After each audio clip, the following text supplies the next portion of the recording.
मेरा नाम डॉक्टर अब्दुल्ला इकबाल है। ओझा इंस्टीट्यूट ऑफ चेस्ट डिजीज़ के आइसोलेशन वार्ड में अपनी खिदमत सर अंजाम देता रहा।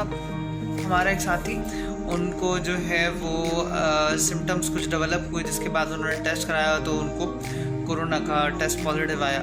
उसके बाद हम सब लोग वो सेल्फ़ क्वारंटीन में चले गए एक तरह से, और फिर हमने जो है वो अपना टेस्ट करवाया।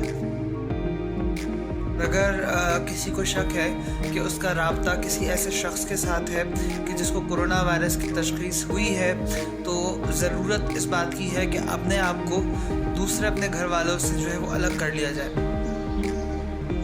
डॉक्टर्स का रूटीन तो अलग ही होता है, हम वीकेंड्स पे भी काम कर रहे होते हैं, और मैं समझता हूँ कि हम लोगों को आदत ऐसी होती है कि सुबह सुबह उठ जाना, सारा दिन मरीज़ों के दरमियान गुजारना, और यहाँ तक कि वीकेंड पे भी घर जो है वो काट खाने को दौड़ता था, मगर इस कोरोना वायरस की वजह से टाइम गुजारना जो है वो मुश्किल हो गया। ऐसा लगता है कि कुछ करने को ही नहीं है।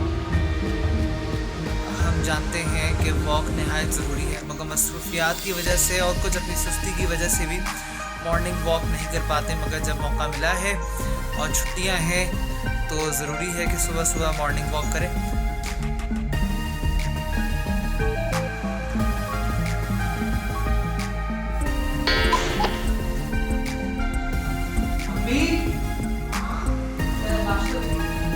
आइसोलेशन का मतलब ये है कि आपने खाना भी जो है वो अकेले ही खाना है, तो जो भी हमारे पास भी बना हुआ है वो मुझे ऊपर दिया है।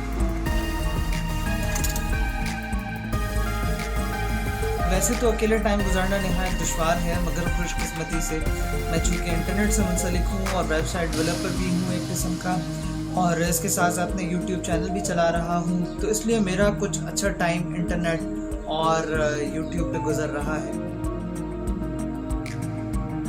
मेरा एक छोटा सा प्यारा सा बच्चा है। छोटे बच्चे तो होते ही ऐसे हैं कि आप उनसे दूर नहीं रह सकते, मगर क्या करें, ज़रूरी है, क्योंकि मेरी जगह कोई भी और भी हो, सबसे पहले उसे अपनी फैमिली का ख्याल आता है, और कोई भी नहीं चाहता कि उसकी फैमिली किसी भी तरह की मुश्किल से गुजरे, इसलिए दूर रहना पड़ता है।